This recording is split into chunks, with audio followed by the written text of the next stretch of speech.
आजच्या 15 ऑगस्टच्या स्वातंत्र्य दिनाच्या निमित्तानं संपूर्ण देशभरामध्ये अतिशय उत्साहामध्ये स्वातंत्र्य दिनाचा अतिशय उत्सव साजरा केला जातो.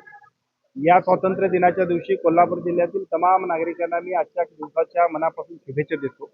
या शुभेच्छा देत असताना ज्यांनी या देशाच्या स्वातंत्र्य मिळण्यासाठी बलिदान दिलं, त्यांनी या संपूर्ण लढाईमध्ये खूप मोठं प्रचंड अशा पद्धतीने स्वतःची आहुती दिली.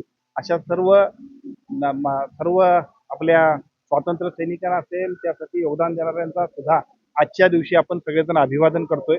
आणि हे अभिवादन करत असताना संपूर्ण देशभरामध्ये सुद्धा ज्या पद्धतीनं आपण सर्वजण देशातल्या नागरिकांच्या प्रगतीसाठी काम करतोय, तशाच पद्धतीने या जिल्ह्यातील नागरिकांच्या सर्व प्रकारच्या सेवा सुविधा उपलब्ध करून देण्याबरोबर लोकांचं राहणीमान असेल, लोकांचं आर्थिक जीवनमान असेल उंचावण्यासाठी सुद्धा या जिल्ह्याच्या प्रशासनाच्या माध्यमातून राज्याचे मुख्यमंत्री आणि दोन्ही उपमुख्यमंत्र्यांच्या नेतृत्वाखाली, देशाचे पंतप्रधान आदरणीय मोदीजींच्या नेतृत्वाखाली ज्या पद्धतीने विकासाचं काम गतिमान पद्धतीने चाललंय, ते या जिल्ह्यातल्या सर्व नागरिकांसाठी सुद्धा अधिक चांगल्या पद्धतीने उपलब्ध करून देण्याचा संकल्प सुद्धा आजच्या स्वातंत्र्य दिनाच्या निमित्तानं कोल्हापूर जिल्हावासियांच्या ताकदीने आज आम्ही या ठिकाणी केलेला आहे. एवढं सगळी कामं केली काय दाखवण्याचा प्रयत्न करणार होते.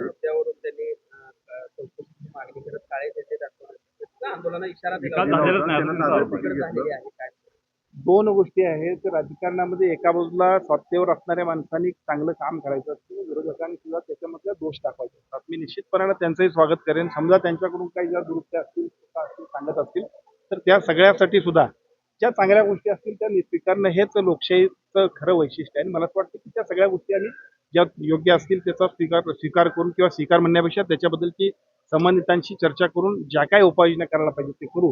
पण मी एवढं खात्रीने सांगतो की या जिल्ह्यामध्ये ज्या पद्धतीने गतिमान विकासाची अशी आपण एक मालिका आपण चालू केलेली आहे.